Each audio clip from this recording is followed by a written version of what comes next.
HDFC bank को सेबी का दोबारा झटका, क्या है पूरी कहानी? सोचिए, अगर देश का सबसे बड़ा प्राइवेट बैंक सेबी के नियमों की अनदेखी करे तो क्या होगा?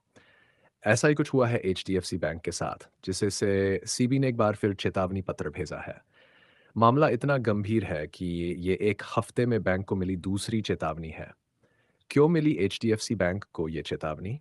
मार्च 2022 में एचडीएफसी बैंक के मॉर्गेज बिजनेस के प्रमुख अरविंद कपिल ने इस्तीफा दे दिया। लेकिन दिक्कत ये हुई कि बैंक ने इस इस्तीफे की जानकारी 3 दिन की देरी से स्टॉक एक्सचेंज को दी।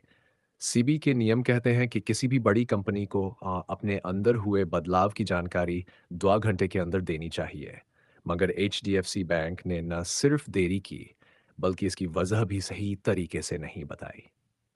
सेबी का रुख क्या है? सेबी के पत्र में साफ-साफ लिखा गया है, इस तरह की लापरवाही को गंभीरता से लिया गया है। भविष्य में सतर्क रहें और दोबारा ऐसा न हो, वरना कड़े कदम उठाए जाएंगे। एक हफ्ते में दूसरी चेतावनी क्यों? ये सवाल और भी बड़ा हो जाता है कि एक ही हफ्ते में एचडीएफसी बैंक को दूसरी बार सेबी का सामना क्यों करना पड़ा? क्या बैंक अपनी जिम्मेदारियों को हल्के में ले रहा है?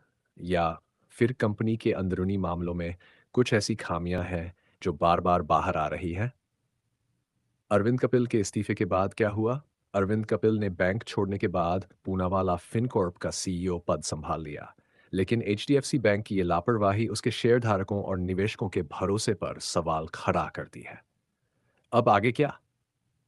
सीबी ने एचडीएफसी बैंक से कहा है कि वो अपने बोर्ड ऑफ डायरेक्टर्स के सामने इस पूरी घटना और उठाए गए सुधारात्मक कदमों पर चर्चा करे।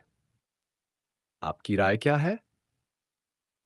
क्या एचडीएफसी बैंक जैसी बड़ी संस्था के लिए ऐसी गलतियां माफ की जा सकती हैं या सीबी को सख्त कदम उठाने चाहिए?